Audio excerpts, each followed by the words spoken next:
Can y'all hear me now? Can you guys hear me now? You guys were connected to... Okay, there you guys are. I was connected to my car. Can you guys hear me now? Can you hear me out there? Can you guys hear me? Okay, yay! I was saying my daughter Nani made me this bracelet. I'm Cece. Well, actually, I'm Cimonealise. You can call me Cece. Nice to meet you. And I was showing you guys the bracelet that Nani, my daughter, made me. Isn't it so cute? And but yeah, so I hope everyone had a great day. I was saying that, like, I was up so late last night waiting for my daughter to get home that I didn't go to sleep until after midnight. And then today was her first day back at school. I don't know if you guys have kids, but all the kids was returning back to school today. So she's been home for like the last 2 weeks, bouncing between my house and my mother's house and what have you. And then now she's back in school. I had to wake up early to get her ready for school. And I was like, oh yeah, let me get up. So then, like, had to do that, got her together. She got her hair braided yesterday. And then when I got off work today, I got some Cookout. I really like Cookout. Cookout's not in Minnesota. So I mentioned Cookout to some people down here and they think it's disgusting. And I guess if you're used to it, you won't do it. But like for me, I'm like, I wish Minnesota had a Cookout. I think Cookout is like the closest thing to In-N-Out. And Minnesota, I would say Minnesota is like land of the fried foods, deep fried cheese, deep fried everything. So like I got some Cookout, got a caramel milkshake, went to go pick my daughter up from school, so I had to like sit in her line, the car parent pickup line, for like over a half an hour, because like if you don't get there at least an hour or a half an hour, you are literally parked in the middle of the road waiting for the kids to get out of school. So that's a little... So I ate food while waiting for her to get out of school. And then when we got home, when I tell you I crashed in this beautiful bed of mine, I crashed. I was knocked out cold till like 7 p.m. We got home at like 3:20. And I crashed and did not wake up until like 7 something. I was like, oh, I had to feed the child. She needs dinner. So then she and we got up. I drove to McDonald's and I was having a little vibey moment listening to my Tupac or whatever, which was nice. And I got got her a Hawaiian Punch slushie. A Hawaiian Punch slushie from McDonald's. Delicious. And then after that, came home. I started cleaning up. And now we're here. I was like, oh, let me spend some time with my chat. So I hope everyone's having a great day or had a great day. It's the end of the day, so I hope everybody's having a great night. I'm trying to think what else. I gave you basically the summary of my day, so I hope like y'all have a great day too. Hold on, let me see. Let me grab my glasses. I'm at that point in my life. Let me grab my glasses, see what you were saying. Ew, they're dirty. And I read Nani a bedtime story before she went to bed. We're reading these unicorn books from Netflix. My dad got her them for Christmas. So we're actually reading them. She's been on this read me a story every night stuff. So I'm like, yeah, of course. North Carolina did have some good barbecue, but I wasn't expecting that. I actually was highly impressed. They got some good barbecue? Okay, because I've seen quite a few different barbecue places out here. We got Cookout in Charlotte, North Carolina. You got Cookout out there? Cookout is fire. I went to like a brand spanking new one, and then I went to Cookout like 2 weeks ago, and they actually had a box, not a to-go tray, like a Cookout box. If y'all seen that in my shorts, I like showed y'all. I was like, I must be like in the ritzy part of town because I've never seen Cookout in a Cookout designed dinner box. It was nice. And yeah, we had the best barbecue. I saw you saw the Cookout box, right, Gerald? And I was like, hold on. And then so when I went to the brand new Cookout today, I was like expecting a Cookout box, and I was like, oh, I guess I'm not in a nice enough area to get a Cookout box. Now I'll be like questioning like, who work here? Well, why can't I get what I'm looking for, you know? you know? Let's see.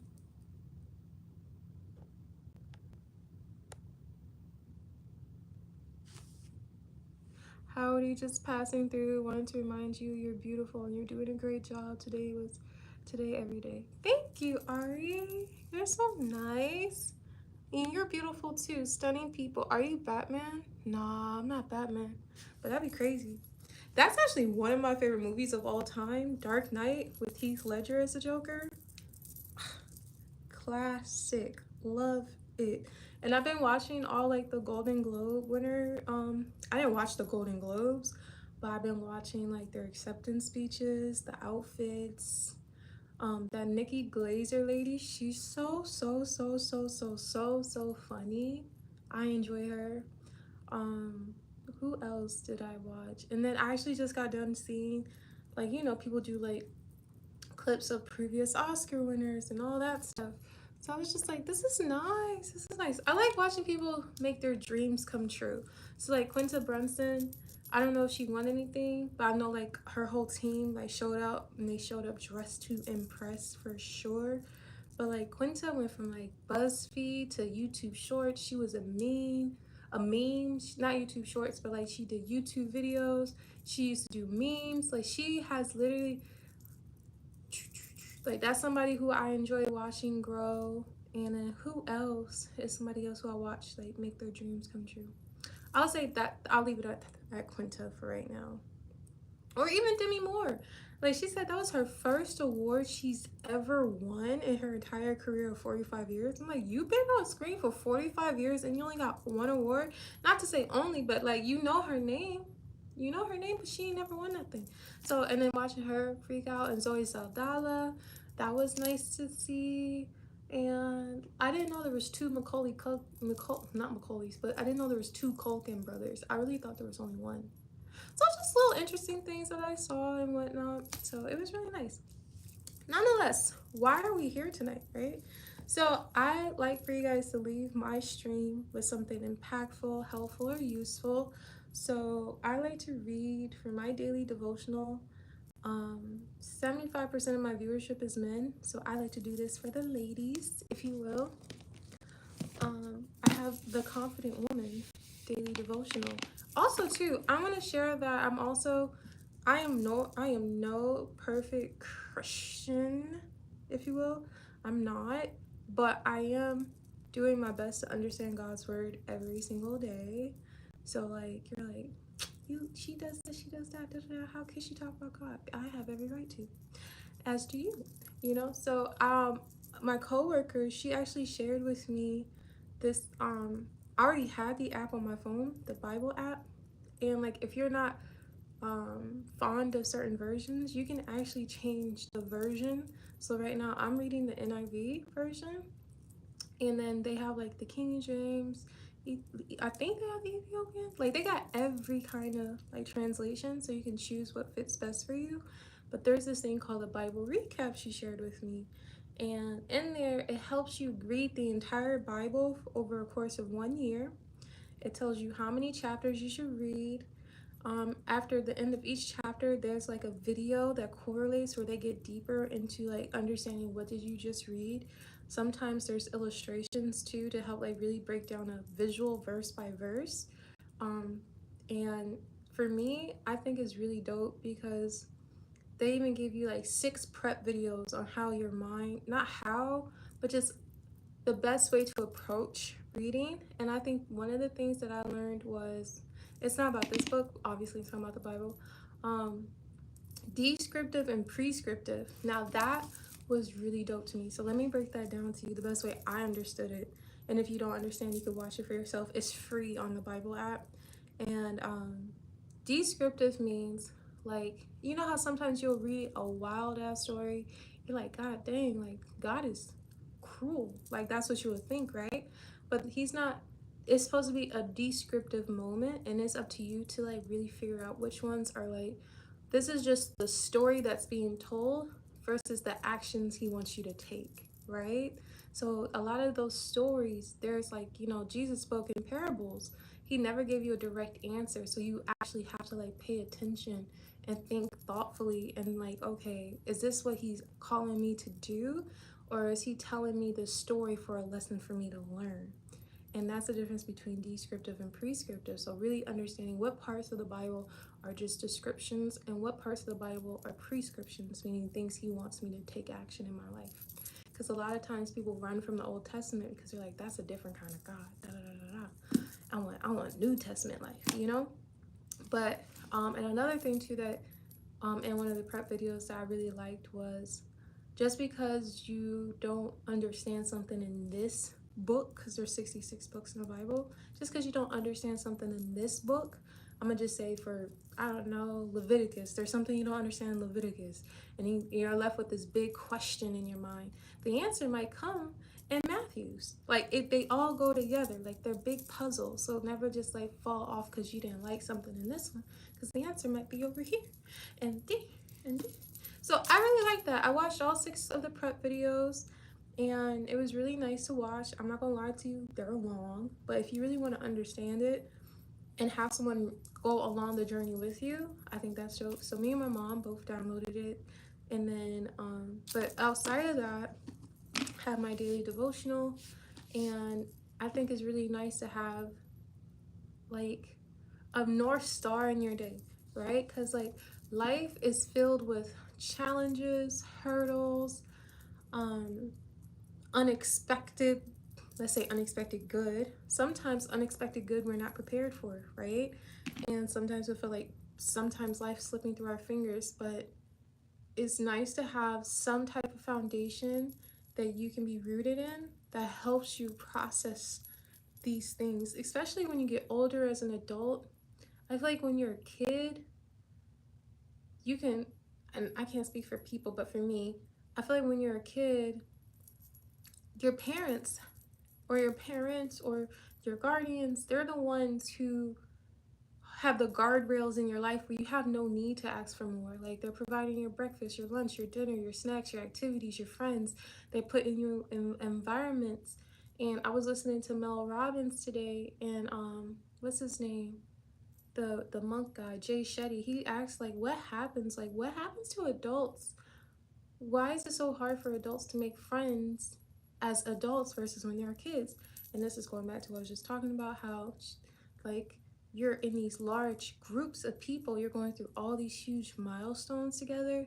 Like, you guys can share your journey, like your whole day you're face to face with these people. You're forced to kind of like grow with each other. Like, you guys are like the pieces to each other's puzzle, whether if it's someone who's bullying you, someone you like, someone you want to be friends with, someone who likes the same sports as you, same snacks as you. Like, you're spending every day with these people, and you guys have the same homework assignments, the same tests, the same, like literally the same milestones, right? And you're sharing it with 20, 30 people at a time. And if you're like a very busybody, 60 to 100 people at a time. Like, you're sharing all these wonderful experiences with people. And then she says once you hit 20, because you're experiencing this stuff up to 18, and then you go to college and you're experiencing it with more people from all across the country, and then you graduate college, and then she called it the great scatter, where now everybody's going different directions. And when you just went from being large groups of 20 to 30 or great teams of people, now you're only meeting people at like a one-on-one, one of one, maybe two of one, two of three. Like, you're not in those large groups anymore. And when you're not in those large groups anymore, you're not leaning on to your peers for understanding anymore. Because a lot of times at that age, you are asking your friends, like, what do you think? What do you thought? And then it's a lot of group think, right? But then when you're not a part of those group thinks anymore, now you really have to figure out like life's, like, what is life? What are bills? Like, my parents took care of all these things. Like, wait, hold on. How do I handle this situation? How do I handle that situation? How do I handle love? How do I handle parenthood? How do I handle motherhood? How do I handle being a woman? How do I handle being a man? How do I handle, like, you're learning a different part of life that your parents was handling it for you. And then when your parents are going through all these things, and I'm speaking that because I am a parent now, and I'm fortunate enough to be able to be like, okay, my mom had me when I was 25, and then I had my daughter when I was 25. And like, I can kind of see like oh, okay, I wonder how she got through this. How, oh. And like trying to like fix, not fix things, but address things in a different way. Like I've never been married, but my mom's been married twice. But also too, it's like, was she happy? What should I stay clear of? Like really, and then why did she leave? Or those types of things. And on all that came from her relationship with God, and her relationship grew more as she got older. And I was just like, why do you didn't have, like, I never seen you talk about Jesus when I was a kid, at that point, but she was also a younger mom. So now that I'm older and I'm just like, oh wow, I need help. And sometimes you don't want to share your business with even your parents. Like, I'm having a hard time with love, I'm having a hard time with parenthood or motherhood, or I'm having challenges at work. You don't always want to seem like a burden or a problem with people, so you like try to keep it to yourself. But then it's like, I can't keep it to myself, I do need help. So that's when I learned, through like the loss of my little sister, like, I didn't seek God, I would say. He came and got me, he scooped me up, he said, sit down. And it was different for me. Like, I didn't have like this big old come into Jesus moment like some people say. For me, it was more or less like I had nowhere else to turn to but him. He was the only thing that made sense in my life. And like with constant prayer, like, I'm a praying woman, I pray all day long. So even though if I'm not like reading every day all day, like, I'm praying all day long for the littlest things, for everybody around me, for wisdom and understanding, and like how to get me through this moment. Give me the wisdom to get through this day. Give me, I don't want strength. I don't want strength, because with strength comes challenges to make you stronger. Like, you gotta be real careful with what you say. You know what I mean? But like for me, I just knew that like I don't want to share all my business with everybody. Like, I share my business with my chat because I feel like it's useful, impactful, and helpful for y'all to know, like, okay, yeah, someone else is going through something like me, and like, this is the most peaceful place on YouTube. I promise you, I love it peaceful over here. But like, with God, I've been able to express everything that's going on with me, because he already sees everything that's taking place anyways. It's just more or less like, yeah, that was wild. I made a wild choice. I was a wild girl. Or like, sir, what is going on? Like, why is this person harassing me? Why is this person acting this way towards me? Why did I lose this person? Why is my relationship like that with this person? Can you give me the wisdom to understand these situations in my life? Because a lot of times when you talk to people about all your troubles, at some point, rather if they say it or not, you become a burden to them. But God is willing to carry every burden, every load. He wants you yoked with Jesus. He wants you to be able to feel open, comfortable, and vulnerable enough to share all your all, and be with you in every single moment and second with you, where you will never be a burden. And there's little ways he shows you, whether it be through thought, music, sound, experience, that he hears, and is involved with you.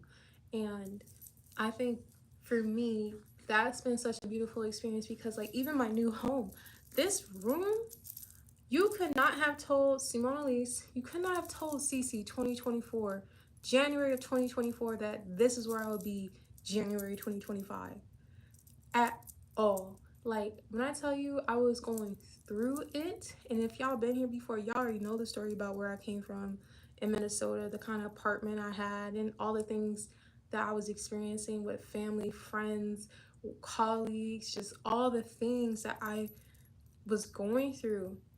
It was so much. And I really had no one else to turn to but God. And then my mom was super supportive. And like, I almost said no to this. I literally did say no to all of this, because I was like, I'm already stressed out. I do not want more stress. I can't handle more. Like, when I tell you, every day, it was like he made me so uncomfortable in my living circumstances, that it was like, either get used to this.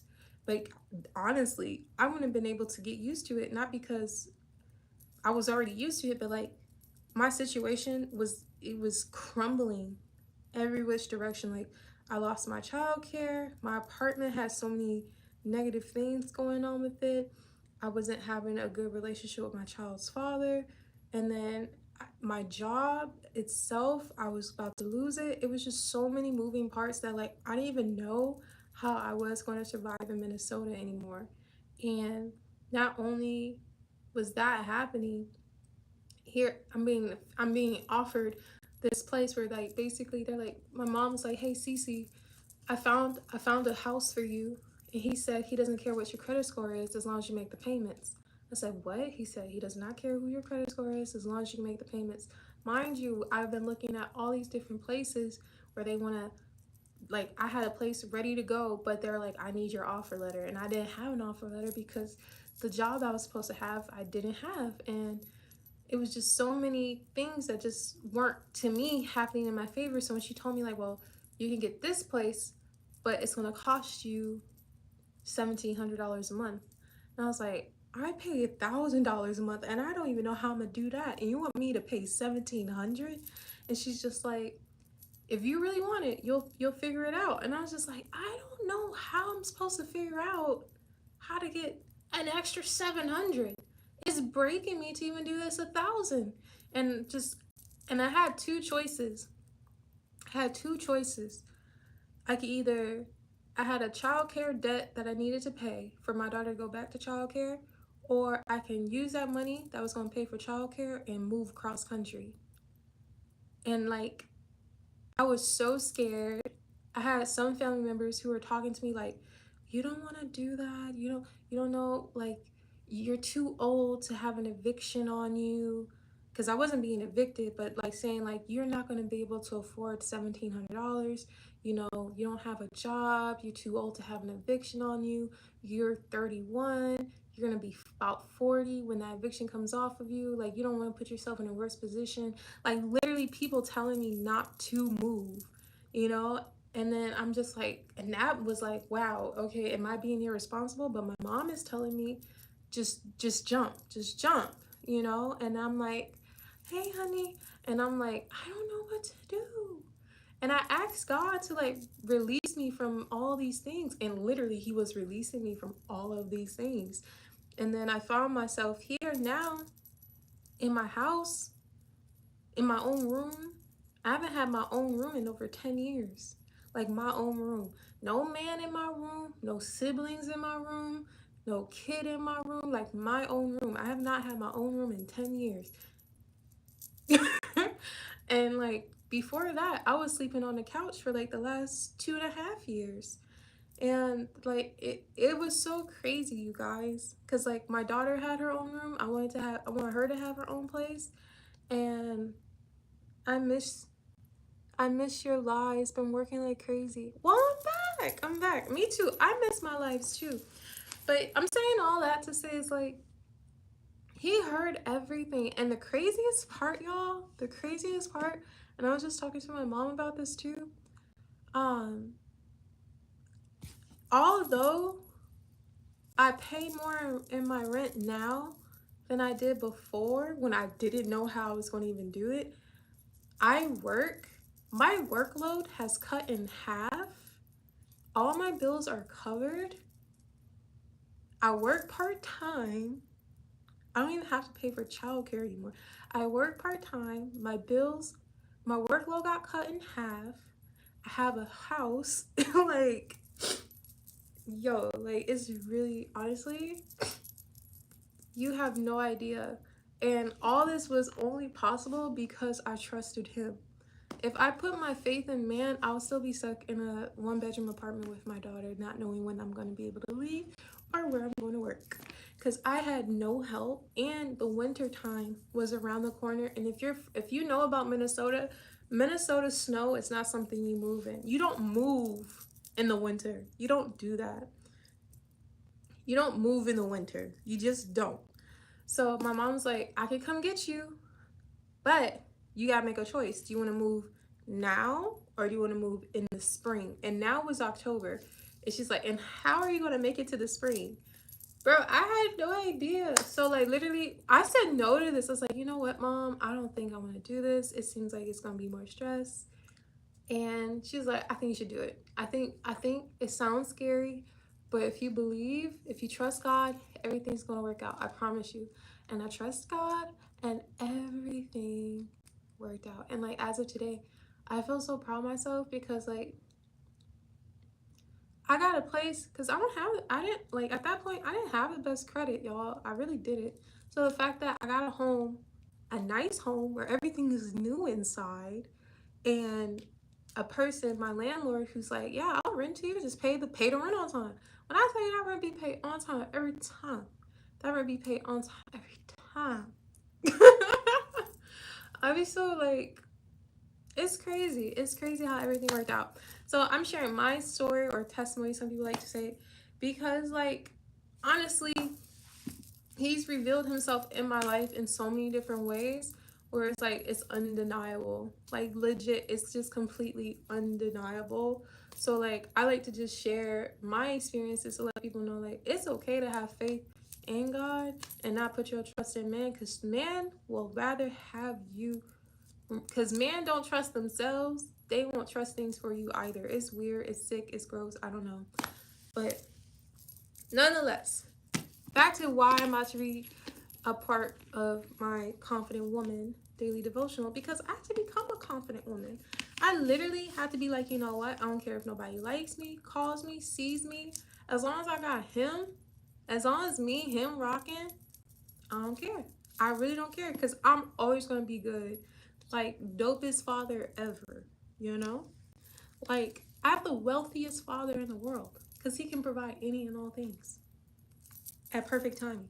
Like, literally. Okay, so let's get into it. Let's get into it. Y'all ready? These glasses are so dirty.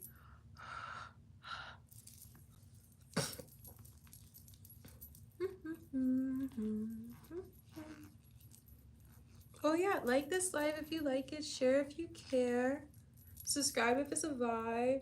If you got questions, leave them in the comments, and all the things in between. Okay, so we're gonna read January 6th. And this one says, with God's help. I didn't even know it. Y'all. Okay. With God's help. For if you keep silent at this time, relief and deliverance shall arise for the Jews from elsewhere. But you and your father's house will perish. And who knows but that you have come to the kingdom for such time as this and for this very occasion. Esther 4:14. So a lot of times, I don't know what these scriptures are talking about. Context does matter. So again, that's why I'm reading my Bible recap, so that way I can really get the juice of these scriptures. But the great thing about this Confident Women devotional is that there's a reflection that breaks down those scriptures. So I'm going to read the scripture one more time, and then we'll get into the reflection, okay? So, with God's help. For if you keep silent at this time, relief and deliverance shall arise for the Jews from elsewhere. But you and your father's house will perish. And who knows but that you have come to the kingdom for such a time as this and for this very occasion. Esther 4:14. Here's the reflection. One of the most confident women we find in the Bible is Esther, who rescued her people from certain death at the hands of an evil and hateful man. Though her beauty didn't hurt, it was her character and quiet confidence that helped her find favor with the king, King Xerxes. She took a great risk when she made her way to Xerxes' inner court uninvited. But God honored her in the prayers that the other Jews were praying, and Xerxes received her warmly. In the end, Esther saved her people from perishing. Confidence is holding a strong faith in God, a faith that is backed up with complete knowledge and understanding that with God's help you can do anything. Fear brings a lack of confidence in God and in you. It is a destructive, debilitating belief that you can't. As a woman, you can do amazing things, but you'll have to become confident.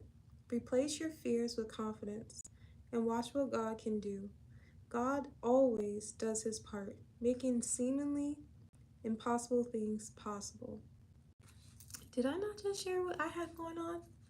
Y'all, I feel like I'm gonna read that one more again. One more again for the person in the back of the chat who's like washing the dishes and needs to hear this, okay? One of the most confident women we find in the Bible is Esther, who rescued her people from certain death at the hands of an evil, hateful man. Though her beauty didn't hurt, it was her character and quiet confidence that helped her find favor with the king, King Xerxes. She took a great risk when she made her way to Xerxes' inner court uninvited, but God honored her in the prayers that the other Jews were praying, and Xerxes received her warmly. In the end, Esther saved her people from perishing. Confidence is holding on to a strong faith in God, a faith that is backed up with a complete knowledge and understanding that with God's help, you can do anything. Fear brings a lack of confidence in God and in you. It is destructive, debilitating belief that you can't. As a woman, you can do amazing things, but you'll have to become confident. Replace your fears with confidence and watch what God can do. God always does his part, making seemingly impossible things possible. Okay? Hi, Denzel. Not you hiding in the shadows.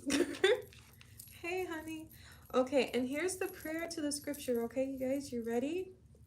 Lord, with your help, Esther saved her people with your help. I can do the impossible. I look forward to great things you are going to do in my life. Amen. We're going to read it 2 more times. Lord, with your help, Esther saved her people, and with your help, I can do the impossible. I look forward to great things you are going to do in my life. Amen. And one last time for the people hiding in the shadows of the chat. Lord, with your help, Esther saved her people, and with your help, I can do the impossible. I look forward to the great things you're going to do in my life. Amen. Okay, y'all. I think that was dope for January 6th. And the fact that I shared what was going on with me prior to even reading this, I didn't even know it was going to open up to that. I didn't even know. Y'all, this would drive my love crazy.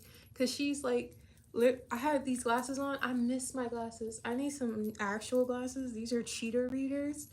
But literally, she looked at my glasses one day. She snatched them off my face and she started cleaning them. She's like, how can you see? You can't see. What are you doing? This is disgusting. I was just like, okay. And she took care of them. All right, so we read that. Hope that touched someone's heart tonight. Now we're gonna get into where we left off on the 7 habits of highly effective people. I read this because I know everybody doesn't have the same sky daddy as me. And I think that it's very important that we all become effective people in this world, or just in general. I enjoy self-development. I love self-help. I love, like I said, I love people who make their dreams come true. And that takes effort. Things don't just fall into your lap. You do have to become a different person to have different things. And not to say you got to change yourself, but improve yourself. So I like books like this. And this is what I'm saying. Like, I hope you leave here something that was impactful, helpful, or useful in your day-to-day. So where we left off with the last time we read was what it means to begin with the end in mind. And basically it was saying, like, imagine yourself going through the whole process of going through a funeral, and then when you looked in the casket, it was you. What type of story do you want the people, your friends, your family, your colleagues, the community, what kind of things do you want to hear on that day? And if that's what you want to hear, then like reverse engineer it. What kind of actions would you actually have to take to be that person on that day? Like if you want your kids to say, oh, he or she was a very intentional parent, they showed up to everything, they went everywhere, they made me a priority. Are you doing that now? Like, are you actually taking forth to make those things actually be the truth that they speak on that day? Or are they going to just say, you know, loved a lot of people, known for this, whatever. And then same thing with your peers, your colleagues. So like reverse engineer what you would like them to say on that day and take forth action to be that person, and like really reevaluate the decisions you're making currently. Does that align with what's going to happen in your life, you know, or what you would like to see in your life? So now we're on all things are created twice. Okay. Begin with the end in mind is based on the principle that all things are created twice. There's a mental or a first creation and a physical or second creation to all things. Take the construction of a home, for example. You create it in every detail before you ever hammer the first nail into place. You try to get a very clear sense of what kind of house you want. If you want a family-centered home, you plan to put a family room where it would be a natural gathering place. You plan sliding doors and a patio for your children to play outside. You work with ideas, you work with your mind until you get a clear image of what you want to build. Then you reduce it to a blueprint and develop construction plans. All of this is done before the earth is touched. If not, then in the second creation, the physical creation, you'll have to make expensive changes that may double the cost of your home. The carpenter's rule is a measure twice, cut once. You have to make sure that the blueprint, the first creation, is really what you want, that you've thought everything through. Then you put it into bricks and mortar. Each day you go to the construction shed and pull out the blueprint to get marching orders for the day.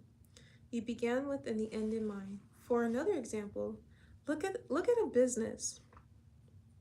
If you want to have a successful enterprise, you clearly define what you're trying to accomplish. You carefully think through the product or service you want to provide in terms of your market target. Then you organize all the elements: financial, research and development, operations, marketing, personnel, physical facilities, and so on. To meet that objective, the extent to which you begin with the end in mind often determines whether or not you are able to create a successful enterprise. Most business failures begin in the first creation, with problems such as undercapitalization, misunderstanding of the market, or lack of business plan. The same is true with parenting. If you want to raise responsible, self-disciplined children, you have to keep that end clearly in mind. As you interact with your children on a daily basis, you can't behave toward them in ways that undermine their self-discipline or self-esteem. To varying degrees, people use this principle in many different areas of life. Before you go on a trip, you determine your destination and plan out the best route. Before you plant a garden, you plan it out in your mind, possibly on paper. You create speeches on paper before you gave them. You envision the landscaping in your yard before you landscape it. You design the clothes you make before you thread the needle. To the extent which we understand the principle of two creations and accept the responsibility for both, we act within and enlarge the borders of our circle of influence. To the extent to which we do not operate in harmony with this principle and do not take charge of the first creation, we diminish it. Okay, so did y'all catch that? It's literally saying, like, imagination surrounds the world. Everything first began with a thought. Before anything you ever seen physically, just know mentally it appeared first, and then they had to put forth action for it to actually come to fruition. So, like, nothing just happens just because. Like, you truly did think about it at least twice before it happened. Okay. So, like, yeah. I love this book. This is really dope. Okay. So after that, something that I like to do, I want a different sticky note. It's looking a little pasty there. I'm gonna use green. This is my favorite color, by the way. If you ever want to get me something, like everything but clothes, I want this color right here. I love cups, I love notebooks, I love pens, I love markers. I love all things this color, except for clothes and cars. Clothes and cars, don't do this to me. I don't want to sit inside a line. I don't want to wear a line. I love green though. I love green, like hunter green, forest green, olive green. I love those textures for clothes, like Andrew Garfield's clothes tonight at the Golden Globes, or yesterday, whatever. That kind of green. Love it. So we're gonna use this one as a sticky for this one. This one is a little wrinkled, don't like that. Absolutely, this color makes me happy. Like, I have a cup this color, and everybody knows it's mine because it's that color. All right, boom, boom, boom. We're in there like swimwear, y'all. We're getting through it. We're getting to it. And then the last thing I like to do with you guys, and just because it's helpful for me too to stay on track with what I need to do for myself, we journal. We're gonna we're gonna journal, okay? This is my mindset journal. It has my things in here that I like to write about. This one is one that's completely filled front and back, so I hold on to it in here. We're gonna grab our handy dandy notebook, and we're gonna grab a marker. These glasses are cute too. These used to be my sister's as well. Let's see, they're dirty, but they're fire. They're fashion glasses. They're not really like, they're not readers. They're not cheaters. They're just little fashions. Anyways, oh, and I got more glasses. What's going on here? I got so many glasses over here. Hold on. What's these ones? These are my diva glasses when I want to be a diva. Okay. My daughter loves those. I got more stickies. Alright, what color do I want to go with tonight, though, you guys? Oh no, my nose! Hold on.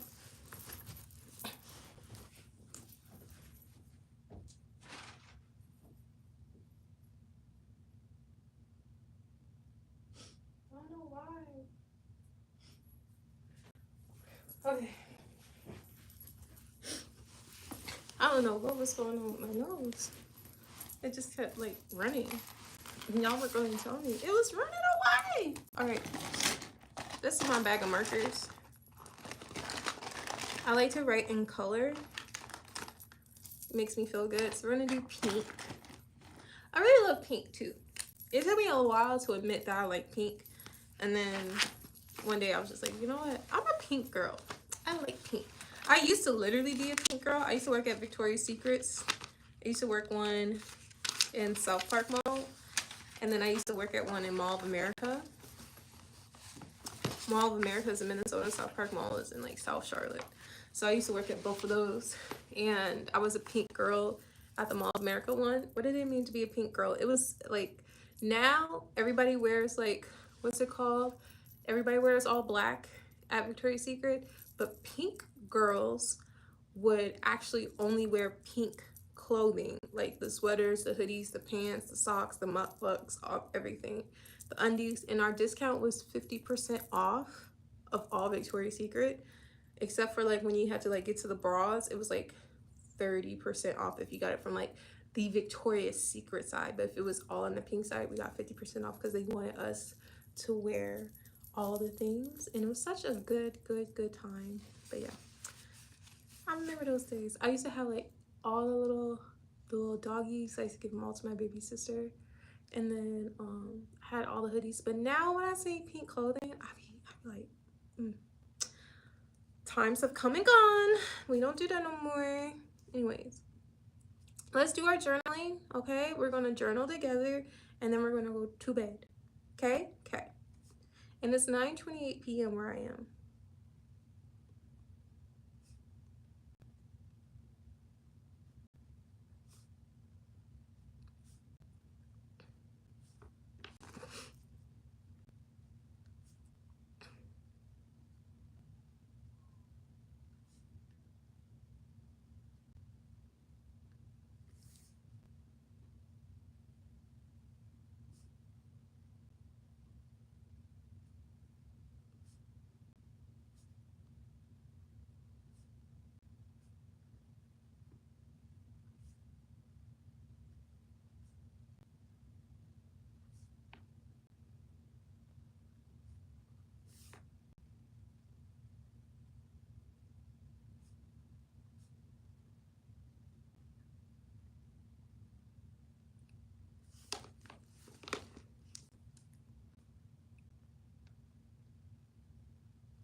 Look, I gotta put these glasses on to see what Denzel said.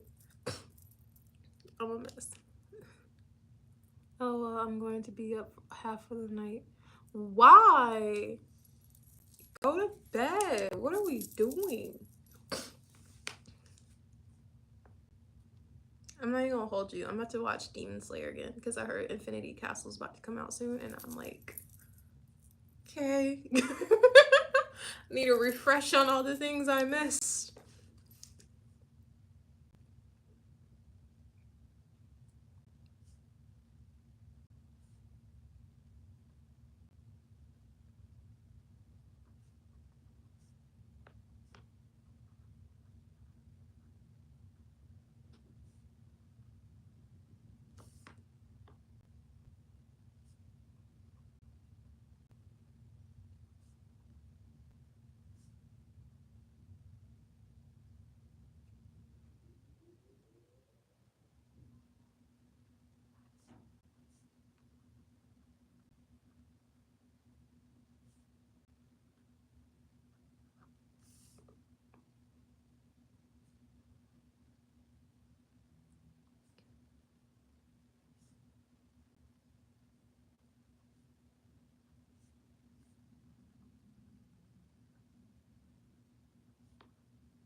Okay, I am done. Are you done with your journaling? I'm done with mine. And I know we're ending our day on a good note. I'm very happy to do my journaling with you guys. I feel like a lot of reasons, I'll tell you the main reason why I do journaling on live. I do journals in private though too. Um, I feel like people tell you you need to journal every day. You gotta journal every day. But then like when? Like right now? Like yeah, right now. I'm opening up my notebook, you open up your notebook. Let's do it together. Cause sometimes you need a buddy to do it with you.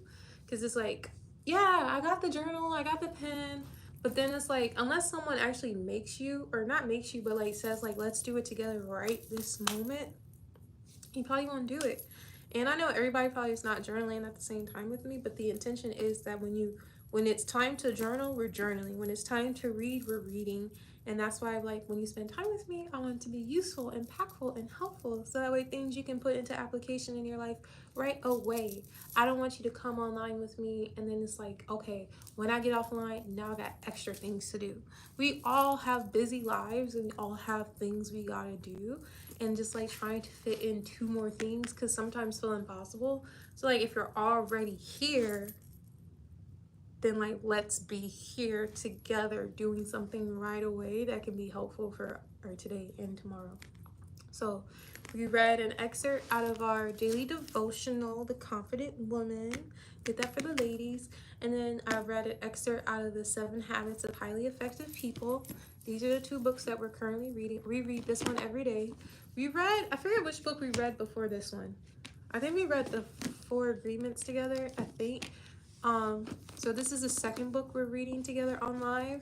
Really happy to like have this reading time because honestly my reading has improved a lot. If you've been here before, you guys know I have a huge challenge with reading. The words get jumbled up, they get blurry and all the things. So I appreciate you guys who are always patient with me and seeing that my reading has improved tenfold, especially too because I got some cheaters, but I've been reading really well without them too. Very proud of me. And we've been doing our journaling together. So I hope that was fun for you. Thank you for spending time with me today. It's 9:40 p.m. Well, 9:39. And I want you guys to like this live if you like it, share if you care, subscribe if you vibe. My name's Cimonealise, or you can call me Cece. It was nice meeting you. Good night. Until next time. I'll see you. Okay? I love you. Bye-bye. All right. Good night. I love you. Bye-bye.